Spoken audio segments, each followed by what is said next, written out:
আমি বানাবো কাঁচা আমের আমসত্ত্ব। তার জন্যে 5টা আম নিয়ে নিয়েছি। আমগুলোর খোসা ছাড়িয়ে নিয়ে আমি শাঁসগুলো নিয়ে নেব। তারপরে আমি কাঁচা আমের আমসত্ত্ব বানাবো। এবার কেটে নিয়ে আমি এটা কড়াইয়ের মধ্যে জল দিয়ে সিদ্ধ হতে দেবো।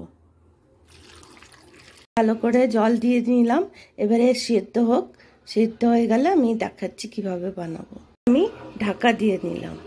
আমগুলোকে সিদ্ধ করে নিয়ে জলটা ফেলে দিয়েছি। একটা বাটির মধ্যে আমগুলোকে সিফট করে নিলাম। এবারে ম্যাশার দিয়ে আমগুলোকে ম্যাশ করে নেব। ম্যাশারটা দিয়ে আমগুলোকে ভালো করে ম্যাশ করে নিই। এগুলোকে আমি ভালো করে ম্যাশ করে নিয়েছি। এরপরে এটাকে আমি কড়াইয়ের মধ্যে দিয়ে দেবো। এবার আমি কড়াইয়ে দিয়ে দিলাম। আমি কোনো তেল মশলা কিছু দিইনি।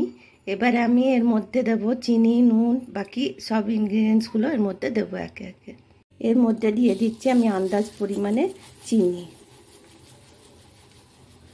এটা টক ঝাল মিষ্টি হবে, একটু চিনি দিলাম। দিচ্ছি এর মধ্যে আন্দাজ পরিমাণে লবণ। দিচ্ছি অল্প পরিমাণে হলুদ গুঁড়ো। আমসত্ত্বটা একটু টক ঝাল মিষ্টি ভাল লাগে, তাই আমি একটু লঙ্কার গুঁড়ি এর মধ্যে দিয়ে দিলাম। এর মধ্যে আমি একটু ফুড কালার দিয়ে দিলাম।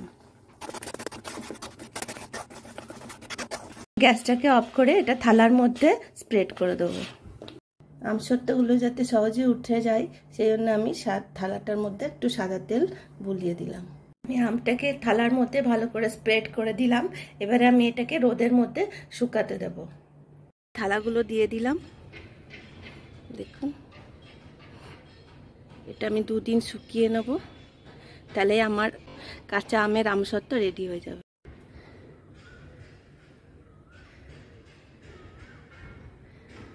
দিন রোদ দেওয়ার পর এরকম হয়েছে। আর একদিন রোদ দিলেই এগুলো আমসত্ত্বটা তৈরি হয়ে যাবে। দিন রোদে দেওয়ার পর আমার কাঁচা আমের আমসত্ত্ব পুরো রেডি হয়ে গেছে। দেখুন, কাঁচা আমের আমসত্ত্ব পুরো আমার রেডি হয়ে গেছে। এবারে এগুলোকে আমি কেটে নেব।